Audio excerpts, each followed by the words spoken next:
Il a 45 ans, le syndrome de Down, c'est bien 45 ans, il a assez vécu. Je sais pas si vous vous rendez compte de la violence de la phrase. En fait, l'hôpital, ils veulent se dédouaner et ne pas faire d'examen ou de réexamen parce que ça prouverait qu'ils ont eu tort depuis le début, etc. Je vois un pantalon à 700 €. Mais en soi, ça va pas. Un pantalon à 700 €. Mais en soi, ça va pas. Un pantalon à 700 €. De base, un habit, c'est fait pour ne pas avoir froid. Faire semblant de pas savoir que tu vas te manger une gifle. Oh, mais attends, mais je te disais bonjour. Ça s'appelle une comédie. T'es en train de jouer la comédie. Donc, c'était une mise en scène. Une mise en scène.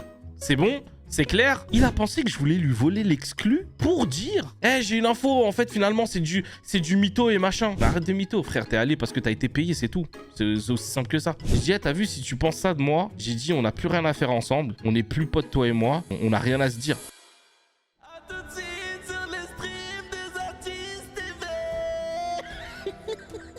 Salut les copains, j'espère que vous allez bien. Merci d'avoir cliqué sur la vidéo. Aujourd'hui, on est sur un React Actu pour parler un petit peu de ce qui s'est passé ce week-end. J'espère que, en tout cas, vous avez passé un bon week-end. On va revenir un petit peu sur les infos de ces derniers jours et j'espère que ça va vous plaire. N'hésitez pas à mettre en commentaire ce que vous pensez des actualités, qu'est-ce que vous voulez que je dise sur les prochaines infos, machin. L'espace commentaire est à vous, les amis, donc utilisez-le à bon escient, bienveillance et en toute bonne courtoisie. Et, je vous fais confiance pour ça. Vous êtes la meilleure communauté. De toute façon, n'hésitez pas à vous abonner si vous n'êtes pas abonné à la chaîne et nous rejoindre sur Twitch, Zatis TV, les amis.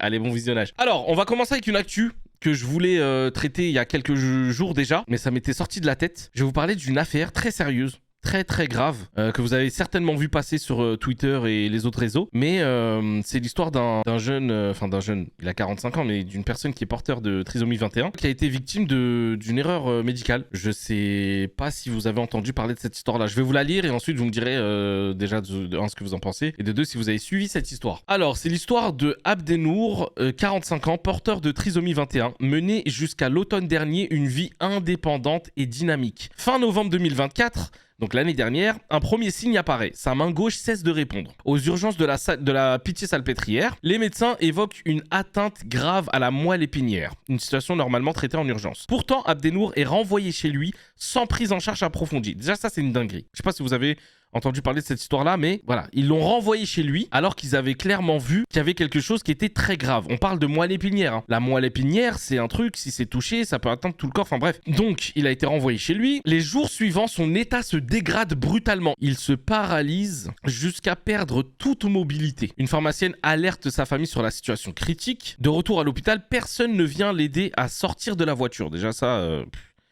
Bref, son beau-frère doit lui-même le porter jusqu'à un fauteuil pour personnes à mobilité réduite. Une chirurgie longue et complexe est finalement réalisée. Abdenour survit, mais se retrouve tétraplégique. Donc déjà là, on est sur une dinguerie. À son entrée en soins critiques, la famille décrit une attitude marquée par une froide distance. Un médecin leur aurait déclaré « Il a 45 ans, le syndrome de Down, c'est bien 45 ans, il a assez vécu ». Je sais pas si vous vous rendez compte de la violence de la phrase. Du personnel médical qui leur dit... Syndrome de Down, 45 ans, ça va, il a assez vécu. Dinguerie de dire ça. Une phrase bouleversante, vécue comme un renoncement à sa dignité, mais clairement. Les proches racontent ensuite plusieurs jours où aucune visite ne leur a été permise, laissant Abdenour dans une solitude totale et sa famille dans l'incompréhension la plus absolue. Mais je sais même pas comment ils ont pas fait pour casser toutes les portes et rentrer, etc. Malgré l'erreur médicale initiale, on le rappelle, hein, l'erreur médicale initiale, c'est quoi? Malgré le truc de, ouais, grave, la moelle épinière, ils l'ont laissé repartir chez lui. Et c'est là que ça s'est aggravé, qu'il a été tétraplégique après. L'hôpital décide de limiter les traitements possibles en s'appuyant, selon la famille, sur des avis médicaux anciens. Depuis l'opération, Abdenour est exposé à un risque constant d'étouffement en raison de bouchons de mucosité. Cette décision de limitation implique que s'il s'étouffe, l'équipe pourrait ne pas procéder à l'aspiration nécessaire.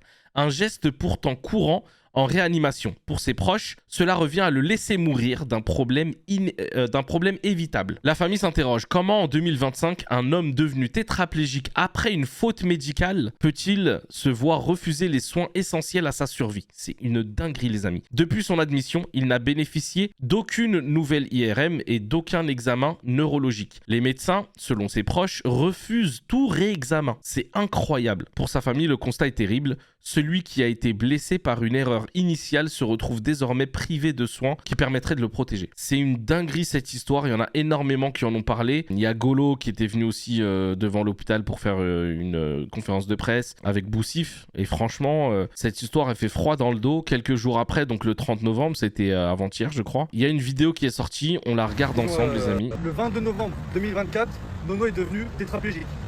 Tétraplégique, c'est-à-dire il est devenu paralysé, il ne peut plus bouger. Tout ça à cause d'un refus de soins et un renvoi au domicile immédiat. En janvier 2025, au moment de l'anniversaire de Nono, ils ont décidé d'arrêter les soins. Aujourd'hui, la solution pour eux, c'est de laisser mourir afin d'éviter de payer les indemnités et des frais médicaux supplémentaires. C'est une dinguerie, hein. Ça reste des suppositions. Et quand même, quand tu regardes tout ce qui s'est passé depuis le début, tu te dis quand même c'est chaud. Aujourd'hui, on est sur un risque de mort, car ils refusent de lui aspirer le mucus. Donc si ça arrive, et ça peut arriver, ils vont le laisser s'étouffer et ensuite le sédater pour le tuer. Le mucus, c'est la salive. Comme Nono est paralysé, il peut ni tousser, ni avaler. Il existe une solution aujourd'hui pour qu'il respire seul. Mais l'hôpital l'entrave avec des avis médicaux erronés, des faux avis médicaux. Ces avis médicaux étaient vérifiés par des experts judiciaires médicaux qui ont prouvé qu'ils n'étaient pas corrects, qu'ils étaient faux. Aujourd'hui, notre besoin à nous, c'est de le faire changer d'établissement pour effectuer cette thérapie qui nécessite un examen de 40 minutes que l'hôpital refuse de faire. En fait, l'hôpital, ils veulent se dédouaner et ne pas faire d'examen ou de réexamen parce que ça prouverait qu'ils ont eu tort depuis le début, etc. Il faut savoir que vendredi, au tribunal administratif de Paris, dans le Marais, je vais vous donner l'adresse après, on a le jugement pour l'avis médical de Nono. On vous demande ceux qui peuvent être là d'être là pour justement aller à l'encontre de leur décision. On est allé 2 fois au tribunal déjà. La première fois on a gagné, ça nous a permis de reprendre des soins. La deuxième fois, ils ont refusé. On ne peut plus soigner Nono, il risque de mourir. Nono est conscient, il est lucide, il veut vivre. Mais malheureusement avec l'hôpital et ses mauvaises décisions, Nono va mourir. On compte sur vous, partagez un maximum et venez. C'est fou, hein. C'est fou à quel point les gens partagent des fois des trucs inutiles et quand il s'agit de partager des trucs importants, on les voit plus. Et après, ça crée Free Palestine, etc. Il n'y a pas beaucoup d'influenceurs qui ont répondu à l'appel du frère et même quand on a Boussif, par exemple, qui a partagé, ou Golo qui a partagé, etc., beaucoup d'influenceurs qui les connaissent, qui font partie de leur entourage proche, on les avait pas vus prendre la parole sur ça. Hein. Ce qui est dommage, pendant le Covid, c'est beaucoup arrivé ça, de ne pas soigner des gens parce qu'on se disait ouais, on va plus perdre d'argent qu'autre chose et ça va être galère, il y a une chance sur 5 et vas-y on va pas prendre le risque et il laissait mourir les gens et ça arrive tous les jours malheureusement. Il faut alerter sur ce genre de pratiques, etc. C'est vraiment horrible. Il y a l'influenceur Camille Abderrahmane qui a pris la parole aussi sur cette histoire-là en remettant un truc donc le 30 novembre, qui a réagi à ça. Il dit il a 45 ans, le syndrome de Down c'est 45 ans, c'est bien 45 ans, il a assez vécu. Voici les mots qui ont été prononcés par la direction de l'hôpital La Pitié-Salpêtrière pour arrêter les soins de Nono après qu'ils aient eux-mêmes commis de très graves erreurs médicales qui l'ont rendu tétraplégique. Le maire du 13e arrondissement doit à tout prix intervenir, il faut sauver Nono. Donc ça c'est un petit peu le message qui est passé, qu'il faut faire passer en tout cas. Et on va suivre cette histoire, hein. On va essayer de suivre cette histoire-là pour savoir qu'est-ce qu'il en est, est-ce qu'ils ont été au tribunal, qu'est-ce qu'il en a été de tout ça. En tout cas en espérant que ça s'arrange pour eux et pour Nono. Donc voilà, ça c'était la première info sur laquelle je voulais revenir parce que je pense que c'est quelque chose de très important. Sujet suivant les amis. Anime qui a fait parler de lui ce week-end. Il était en live sur une péniche et à un moment donné il commence à parler le fait de porter du faux. C'est-à-dire de la fausse marque. Il a parlé de ça et ça a un peu indigné tout le monde. Je me suis dit qu'on allait en parler ensemble parce que ça peut être un débat intéressant. Il m'achète du faux au Vietnam et je t'en parle dès maintenant. Pour moi, il n'y a rien de tabou à acheter du faux, les gars. Qu'est-ce qu'on s'en bat? C'est illégal, mais c'est illégal. C'est illégal. Mais j'emmerde Nike et j'emmerde Adidas. C'est un Arvalo, ce mec. Non, mais j'ai beaucoup de respect pour ces marques. Mais je m'en respecte pas, arrête. Et alors, donc, eux, ils me respectent en me faisant payer 180 € une paire qui en vaut 2. C'est un autre débat. Et ben voilà. Et ben moi, j'ai envie de payer le prix normal. Donc voilà, ce petit passage-là, il a fait beaucoup parler. En gros, les gens... Les gens ils étaient en mode ouais c'est une honte de dire ça, tu soutiens du coup les fabricants de répliques etc et machin, tu fais la promotion de produits illégaux etc. Il y en a d'autres qui étaient en mode oui il a raison, on va pas payer cher quelque chose qui vaut pas ce prix là, les marques abusent avec leur prix et machin etc. Moi je trouve que c'est deux débats totalement différents. Je sais pas ce que vous en pensez vous, dites-le moi en commentaire d'ailleurs sur la vidéo YouTube, mais moi je pense que certes, tu peux ne pas apprécier le prix que certaines marques mettent sur leurs vêtements. Par exemple, moi ce week-end, je regarde la story d'un pote à moi et je vois qu'il a un ensemble Suprême tellement beau, stylé de fou. Et je me dis, vas-y, je vais regarder à quel prix il est parce que franchement, j'aime trop l'ensemble. Je vais sur le site Suprême. Je tape même pas la référence de l'ensemble ou quoi. Hein. Je tape sur Google Suprême Jogging. Je vois un pantalon à 700 €. Mais enfin, ça va pas. Un pantalon à 700 €. Mais enfin, ça va pas. Un pantalon à 700 €. Mais enfin, ça va pas. On va où là en fait? 700 balles pour un Serwell jogging. C'est une dinguerie quand même. C'est un pantalon. C'est pas un ordinateur. C'est pas une voiture. C'est pas un habitat. C'est pas... Je comprends pas en fait. Et il y en a plein d'autres comme ça. Des marques genre les Balenciaga qui font des chaussures trouées à 1000 et quelques euros. Des t-shirts troués. Il y a la moitié du corps qui est recouvert. De base, un habit, c'est fait pour ne pas avoir froid. L'utilité première d'un vêtement, c'est ça. Après, on a le luxe aujourd'hui de pouvoir les rendre jolis, avec des couleurs, des motifs, tout ce que tu veux. Mais 700 balles un pantalon, quand t'as les moyens, d'accord. Mais bon, je me suis dit, en fait, il y a des marques, elles abusent de ouf. Mais tant qu'il y a des gens pour acheter, c'est pour ça qu'elles les mettent à ce prix-là. Parce que s'il n'y avait pas ça, mais jamais de la vie, ils mettraient ce prix-là. Jamais de la vie. Et en fait, t'aimes la marque, mais tu peux pas te les procurer ou tu peux te les procurer mais t'as pas envie de mettre autant d'argent dedans. Bah en fait, achète d'autres marques. Soutiens des marques de créateurs qui démarrent et qui font des prix abordables. C'est peut-être pas aussi joli ou aussi stylé que tu voudrais, mais il y a plein de vêtements qui sont très beaux, très classe, très chic, à des prix raisonnables. C'est pour ça que je me suis jamais vraiment intéressé à la mode. C'est parce que c'est un gouffre en fait. C'est incroyable à quel point un bout de tissu peut coûter un loyer, un salaire et tout. J'ai appris que la contrefaçon finançait des organisations criminelles telles que le terrorisme et le trafic d'êtres humains. Ouais, donc c'est encore pire que d'acheter du faux. Vaut mieux soit acheter du vrai, soit acheter d'autres marques. Si t'as pas les moyens ou que t'as pas envie de mettre autant, bah va chercher ailleurs en fait. Mais payer du faux, c'est payer des trucs un peu sombres. Tu sais pas d'où elle vient. Tu sais pas où va l'argent que tu mets. Tu sais pas ça finance quoi, etc. Parce qu'en plus le pire c'est que quand moi j'ai regardé aussi d'autres documentaires qui disaient que les usines qui fabriquaient le vrai, c'était les mêmes usines qui fabriquaient les faux. Ils utilisaient à peu près le même matériel, si ce n'est sur certains détails, des pièces qui coûtaient cher par exemple dans une chaussure, le cuir, c'est pas le vrai cuir, c'est pas le même cuir, les boutons, les trucs, les lacets, etc. Tout, c'était un peu différent et tout. Mais il y en a, c'est les mêmes fabriques, ou genre l'usine à côté ou quoi, mais avec le même matos. C'est pour ça que les répliques sont hyper bien faites. Il y a eu un scandale sur ça il y a pas longtemps avec les usines qui fabriquaient du vrai et qui fabriquaient en même temps du faux, etc. dans la même usine. Qui va le savoir?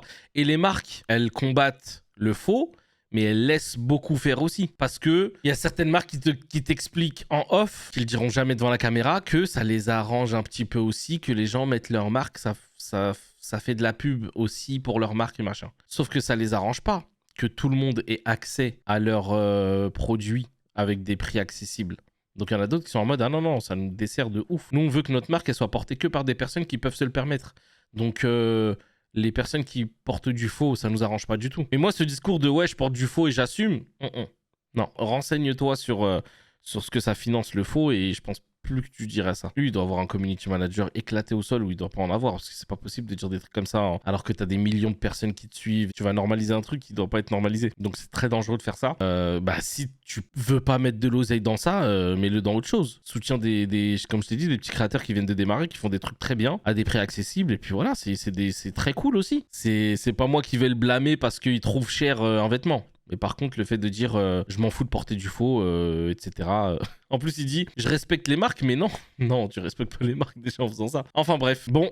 Eh ben, n'hésitez pas à me dire en commentaire ce que vous pensez de ça. Sujet suivant. Les amis, je sais pas si vous avez vu, mais Amine Mathieu a récemment pris la parole pour parler de ce qui était arrivé à son père. Moi, ça m'a un peu fait peur, un peu choqué même. Son père s'est fait SWAT. Alors, c'est un truc que je connaissais pas. J'ai appris ce terme-là et je me suis dit, mais c'est une dinguerie de faire ça. Et apparemment, c'est né aux États-Unis. Des streamers dont l'adresse avait été faite fuiter.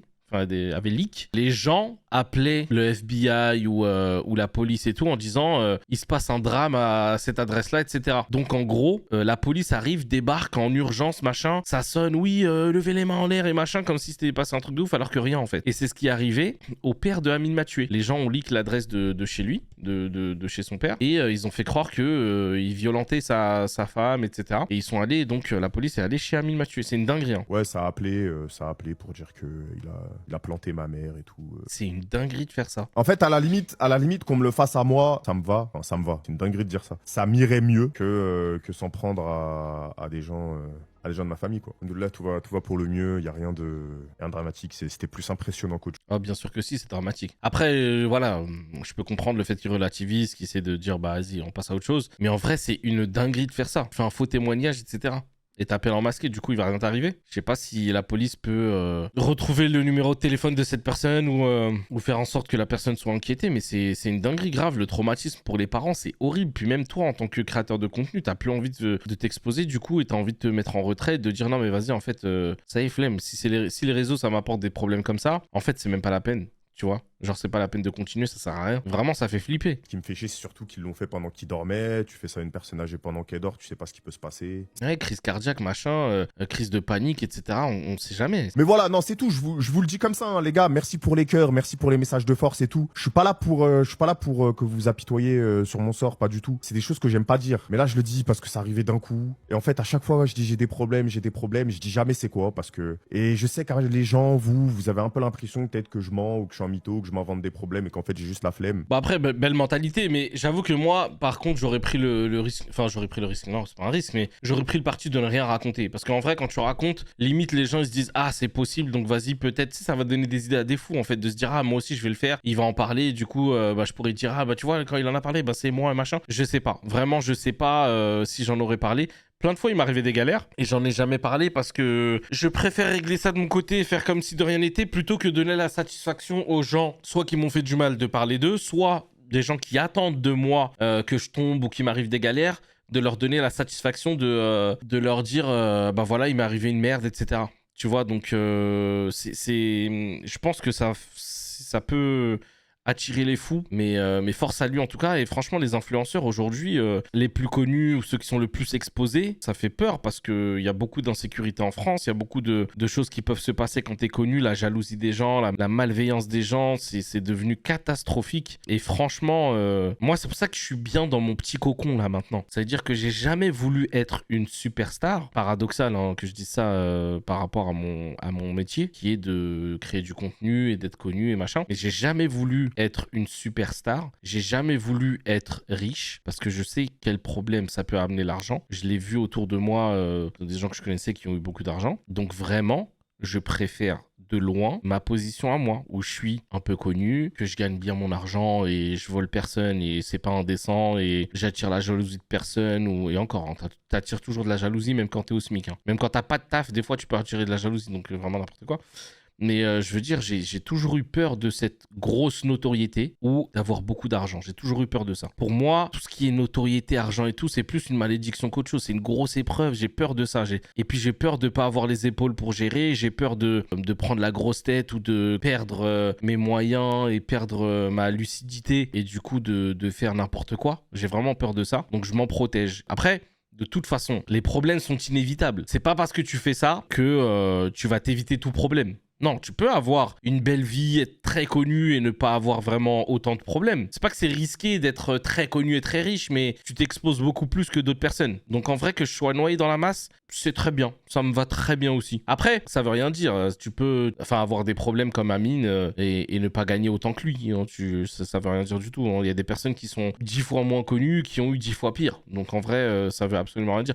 Ça dépend aussi de ce que tu fais de ta vie, ce que tu fais de ton argent, comment tu communiques aussi et tout. Donc voilà quoi. Voilà les amis. Prochain sujet. Alors, je sais pas si vous avez regardé, mais Ilona a fait une vidéo avec Sam Zira dernièrement pour là dans ces dernières heures. Elle a fait une vidéo où elle a un peu raconté son aventure de la Villa des Cœurs Brisés. C'était la candidate qui était venue pour Giovanni. Donc elle a fait une interview de 40 minutes chez Samzira où elle raconte un petit peu toutes ces histoires, que ce soit avec Giovanni ou récemment là, elle raconte que elle a été dans une soirée avec lui, qu'il l'a bloqué de partout parce qu'elle se serait retrouvée dans les toilettes avec Emin, que juste en fait elle a fait popo et que Emin était là, il l'a accompagné et qu'après quand Giovanni l'a appris ça, il l'a bloqué de partout, etc. Sauf que en fait la vraie histoire c'est pas ça. Enfin, l'autre version en tout cas que j'ai eue, c'est que elle était totalement et qu'elle est allée dans les toilettes et elle a retrouvé Emin qui était déjà là-bas, et comme elle faisait que de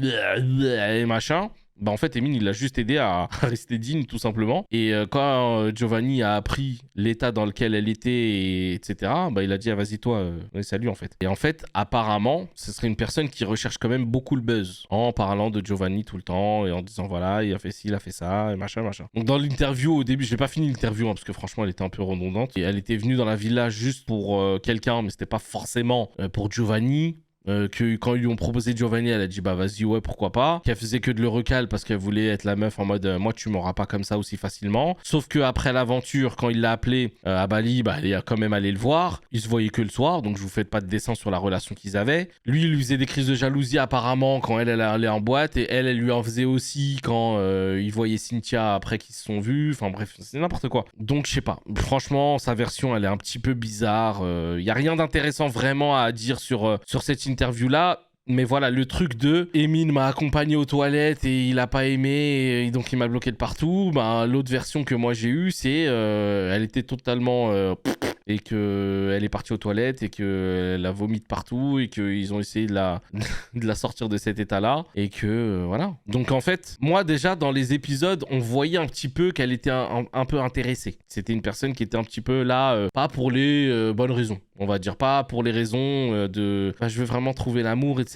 Donc déjà, on part mal. Ensuite, avec Giovanni, le fait qu'elle soit là sans être là, que lui, il la calcule pas trop, que machin. Elle dit qu'elle l'a recalé plusieurs fois, mais ça n'a pas été montré. Et après, en fait, elle est contradictoire dans son récit parce que elle dit ouais, moi, je veux pas être une fille facile, mais en même temps, après l'émission, bah ils se sont vus à Bali pendant plusieurs jours après, que le soir. Donc en fait, tu veux pas, mais t'acceptes quand même d'y aller. Et après, tu craches dans son dos. Et quand il te parle, bah t'es toujours avec. Quand il te parle plus, bah là, tu commences à rager. Je comprends plus en fait. Donc il y a un moment donné où je me dis c'est juste du buzz quoi. En tout cas c'est ce qui se dit dans les commentaires hein. Donc voilà, bah c'est une interview de plus que Samzira a fait je pense en pensant qu'il allait avoir quelques exclus, mais finalement qu'il allait rien avoir. Donc c'était assez bizarre. J'en ai parlé à Emile, il m'a dit ouais vas-y, elle va plus me faire des problèmes qu'autre chose, mais si elle veut la jouer comme ça, bah tant pis. Sujet assez rapide mais sujet quand même. Sujet suivant les amis. Sujet principal de ce week-end. Ce week-end s'est passé la soirée de Danae. Danae, l'apprentie sorcière, qui a fait une soirée d'anniversaire où elle a invité pas mal de monde, notamment Linda, la chanteuse de R&B. Si tu m'aimes, ouh. Elle a été invitée à cet événement-là et tout le monde lui est tombé dessus un petit peu. En mode non, pourquoi toi, tu te mélanges à ces gens-là et c'est dommage, etc. et machin. Et c'est vrai que même moi, quand j'ai appris qu'elle était là, je me suis dit mais attends, c'est pas... Pourquoi ma soeur t'a fait ça? Vraiment, genre, j'ai pas compris. Et je me suis dit, c'est impossible qu'elle y ait été en sachant pleinement qui était cette personne et tout. Donc, je suis allé lui parler, parce que je la connais très bien. Pourquoi t'es allé là-bas? Elle m'a dit, Othman, tu me connais bien. Tu sais très bien que si j'avais su que c'était elle et je serais jamais allé là-bas. Donc, elle est pas allée en connaissance de cause. Elle a dit, ouais, c'est une soirée d'anniversaire, etc. Son manager l'a booké parce que... En fait, ils sont pas passés par... c'est pas Danae qui a envoyé un message. Ils sont passés par des gens qui organisaient la soirée, qui lui ont dit voilà, on a une soirée d'anniversaire, il y aurait des influenceuses, etc. et machin. On a envie que tu sois là pour cet événement, etc. Et les managers ont dit ok, bah pour une prestation c'est tant, machin.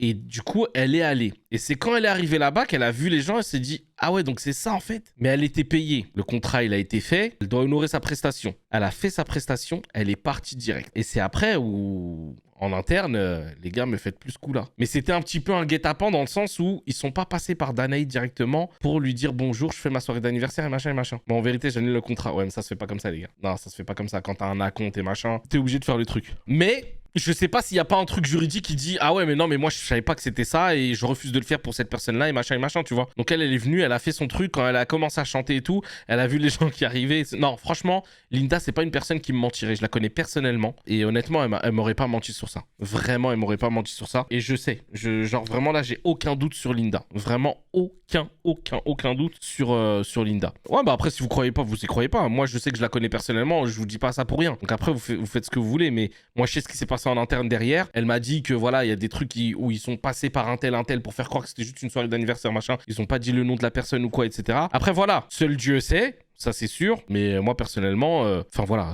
je me suis dit ouais, comment ça se fait? On m'a dit mais moi je connais même pas ces trucs-là de télé-réalité machin, et ça pour le coup je la crois. Enfin bref, moi honnêtement cette histoire elle me paraît crédible. Linda je la connais personnellement depuis des années, je pense pas qu'elle m'ait mytho. À la limite si elle m'avait menti en mode moi je prends mon argent et je me tire, je m'en fous de qui c'est machin, ça lui ressemble pas déjà.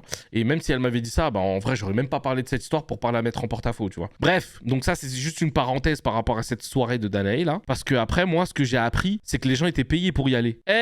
Quand j'ai appris que les gens étaient payés pour venir à une soirée d'anniversaire, j'ai dit mais c'est qui ces amis qui payent des gens pour venir à sa soirée d'anniversaire? J'étais choqué. Il y a des gens qui ont été... Mais bien sûr, tout le monde a été payé pour venir. Il y en a, ils ont été payés 500 balles. D'autres, ils ont été payés 1000 balles, d'autres 2000 balles, d'autres plus. Ça dépendait de ta notoriété, ça dépendait de comment tu voyais le truc, quel contrat tu négociais. Mais j'étais choqué d'apprendre que c'était monnaie courante de payer des gens pour participer ou venir à un anniversaire. Et en fait, apparemment, dans ce milieu-là, c'est normal. Tu fais une soirée d'anniversaire, bah t'invites des gens et tu les payes pour être là. C'est pas une soirée d'anniversaire, c'est une soirée promotionnelle dans ce cas-là. T'appelles pas ça une soirée d'anniversaire, etc. Mais je veux être ton ami, moi.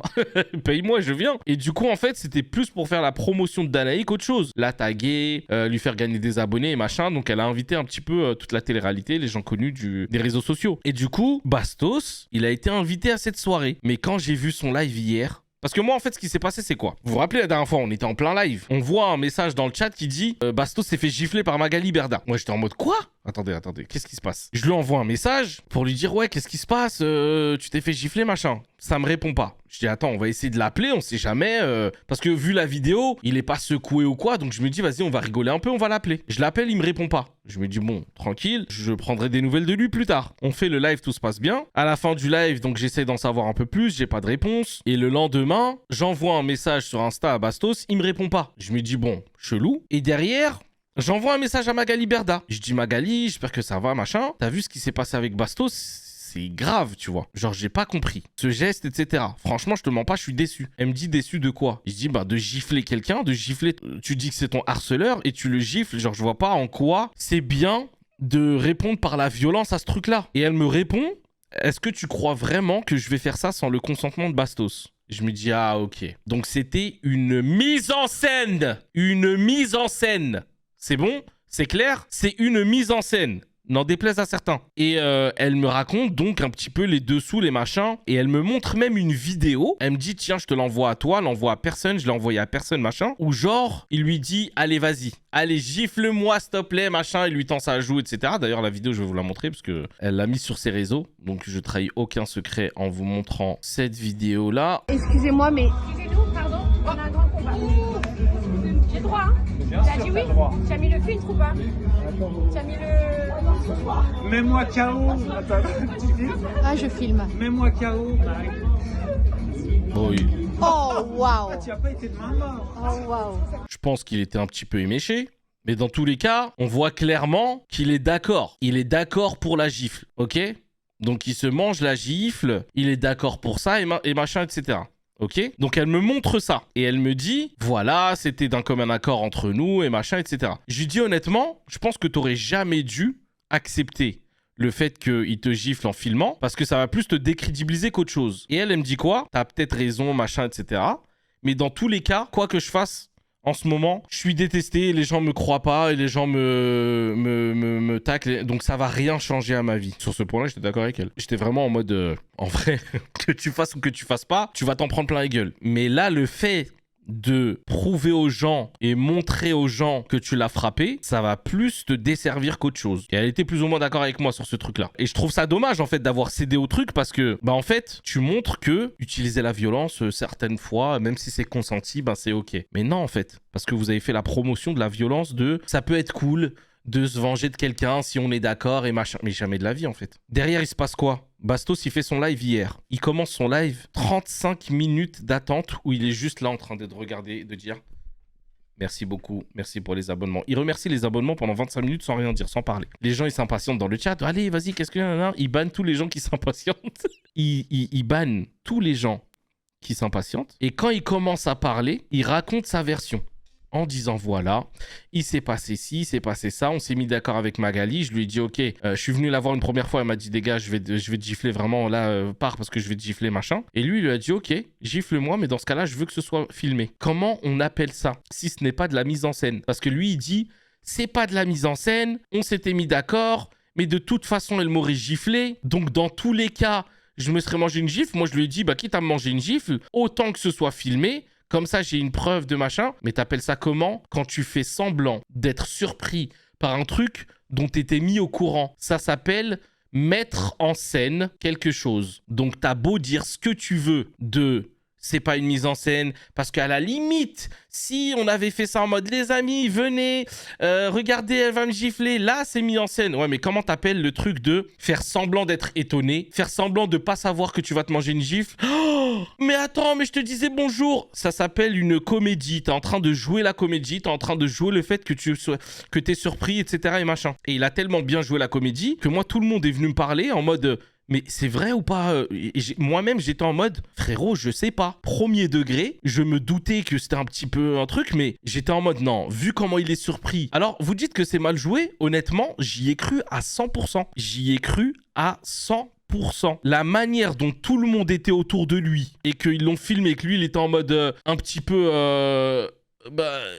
qu'est-ce qui se passe? Genre en mode il essaye de garder la face, etc. Je me suis dit oula, il a l'air vraiment mal à l'aise. En fait, c'est juste qu'il jouait mal peut-être, mais moi j'étais en mode ah ouais, en fait, je crois qu'il s'est vraiment mangé une gifle. Et du coup, derrière, même Aquababe, il me demande si c'est vrai ou pas. J'ai dit honnêtement, je te jure, j'ai pas la réponse. Et c'est pour ça que j'ai essayé de contacter Bastos pour savoir si c'était vrai ou si c'était du fake et tout. Parce que moi, s'il m'avait dit que c'était du fake, j'aurais dit ah ok. Et j'aurais zappé, je serais passé à autre chose, je l'aurais laissé faire son live et machin. Sauf que lui, en fait, il a pensé quoi? Il a pensé que je voulais lui voler l'exclu pour dire j'ai une info, en fait, finalement, c'est du mytho et machin. C'est là où moi, j'ai été déçu. Je dis, mais attends, tu crois vraiment que genre, je suis ce genre de pote qui t'appelle pour... juste par intérêt et qui veut te voler une exclue? J'en ai rien à faire de l'exclu. Je voulais vraiment savoir ce qui s'était passé parce que ça m'a choqué premier degré que tu te manges une gifle devant tout le monde. Que genre, tu te manges une gifle devant tout le monde, une humiliation comme ça devant tout le monde, bah moi j'étais touché, j'étais en mode wesh, le mec on le gifle devant tout le monde, il se fait humilier, ok c'est un Richard, c'est un relou, tout ce que vous voulez, et machin, il est relou avec les gens, etc. Mais de là à se faire gifler devant tout le monde, non, en fait je suis pas d'accord, ça se fait pas. Dans son live il dit, ouais, quand les mousses et les atis me demandent, ouais, qu'ils essayent de m'appeler pour me choper l'exclu, mais vous croyez quoi? Vous croyez que je vais vous dire? Mais jamais de la vie en fait. Donc je lui ai envoyé un message là tout à l'heure quand j'ai vu sa rediffusion de live, parce que j'étais pas sur live quand il a dit ça. Je me suis barré parce que ça durait trop longtemps son truc. Je lui ai dit, attends, tu pensais vraiment que genre je t'appelais juste pour te voler une exclue? Je dis, t'as vu, si tu penses ça de moi, j'ai dit, on n'a plus rien à faire ensemble, on n'est plus potes toi et moi, on n'a rien à se dire. Si tu penses vraiment que j'étais ce gars-là, mais en fait, c'est que tu me connais pas, en fait. Moi, je suis premier degré, vraiment premier degré. Je pensais vraiment que tu t'étais fait humilier devant tout le monde. Et toi, t'es là à dire en live, ouais, vous croyez vraiment que machin, machin? Bah ok, bah ça l'aime alors. On n'a plus rien à se dire. En gros, il m'a répondu quoi? Il m'a dit quoi? Il m'a dit, non, mais Zatis, tu vas pas me faire croire que tu pensais vraiment que c'était du vrai et machin et je sais pas quoi. En plus, le pire, c'est qu'il me connaît. Il sait que des fois, je suis trop premier degré ou que je suis trop nia ou que je suis trop machin. Il m'a dit, mais je t'en veux pas. Mais bon, là, clairement, tu voulais juste savoir. Oui, je voulais savoir si c'était vrai ou faux parce que j'avais un doute. Mais j'étais pas en mode je savais et je veux t'avoir en truc. Bah, tu penses ça de moi? Ok, pas de problème. C'est terminé. Moi, les gens qui pensent que je suis juste là pour le buzz et machin, bah vas-y, pense ce que tu veux. Moi, je sais qui je suis, je sais ce que je fais, j'essaye pas d'avoir du buzz. Vous qui êtes dans le stream depuis un moment, vous me connaissez. Vous savez très bien le carnet d'adresses que j'ai. Si je veux avoir des gens au téléphone, je les ai. Si je veux avoir des exclus, je les ai avant tout le monde. J'ai des exclus à chaque fois. Quand les gens ils sortent les infos, je suis en mode ouais, je sais, j'étais au courant. Je suis pas le genre de mec à vouloir des exclus ou quoi. Après, il a raconté que quoi? Ouais, moi je voulais voir Danae juste pour la voir et discuter avec elle. Mais arrête de mytho, frère. T'es allé parce que t'as été payé, c'est tout. C'est aussi simple que ça. On a payé tout le monde pour y aller. Il y a personne qui est allé en mode full détente. Ils sont tous allés parce qu'ils étaient payés. C'est aussi simple que ça. Mais de dire ouais, non, je suis allé juste pour faire la promo, je dis non, t'es en train de mentir en fait. T'es en train de faire... Parce qu'en fait, le truc c'est quoi? S'il avait pas été invité et qu'on l'aurait pas payé, mais il aurait clashé tous les gens qui seraient allés là-bas. Il aurait clashé tous les gens qui seraient allés là-bas en mode ouais, ils ont été payés pour y aller, c'est des faux culs, donc il y a aucun ami qui serait foutu de leur gueule. Et j'en suis persuadé. Donc, de dire c'était pas une mise en scène, si, c'était une mise en scène. Tu savais que t'allais te faire gifler, t'as fait l'étonner, le choquer alors que tout le monde était au courant en même temps. Enfin, se trouve, il y avait des gens qui n'étaient même pas au courant d'ailleurs autour de vous quand vous avez fait la gifle là. Donc c'était une mise en scène. Et le fait de, pardon, mais j'y vais pour rencontrer Danae et machin. Non, t'as été juste, on vous a payé, vous êtes allé. Mais assumez-le. Et d'ailleurs, tu le dis toi-même. C'est assez courant dans ce milieu de se faire payer pour des... Ouais, mais pour des bookings, pas pour des soirées anniversaires déguisées. Donc il y a un moment donné où, je sais pas, genre faut assumer. Bah je suis allé parce que j'étais payé, oui, et machin.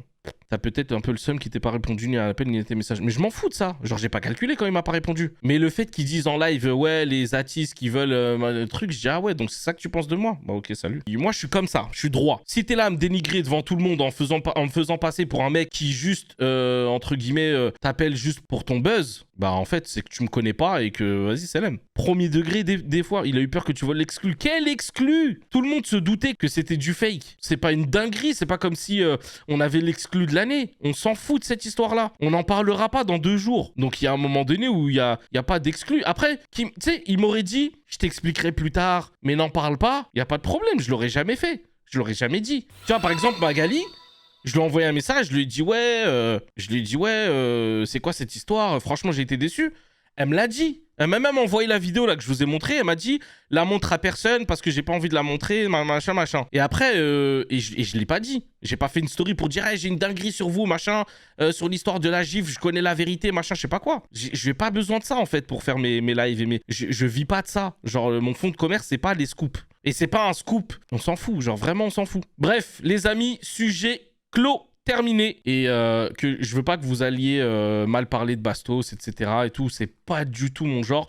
Montrer qu'on est une communauté saine et qu'on n'est pas en mode comme les autres. On va pas faire ce qu'on veut pas qu'on fasse aux autres. S'il vous plaît, venez, on reste chill. On part sur ça. Voilà, merci beaucoup. Les amis, merci d'avoir regardé cette vidéo. N'hésitez pas à me dire ce que vous avez pensé des sujets en commentaire. N'oubliez pas de booster et merci infiniment pour ceux qui le font. Ceux qui m'envoient des messages et qui commentent en mode je peux pas booster, etc. Ne vous excusez pas. C'est absolument pas grave. Le fait d'avoir vu la vidéo jusque-là, déjà, c'est une très bonne chose. Et merci de liker, de commenter et puis de vous abonner à la chaîne. Rejoignez-nous sur Twitch pour débattre avec nous en direct des sujets à chaque fois et pour les débriefs aussi que je fais sur les autres épisodes. Les amis, je vous dis à très vite pour une prochaine vidéo. À très bientôt!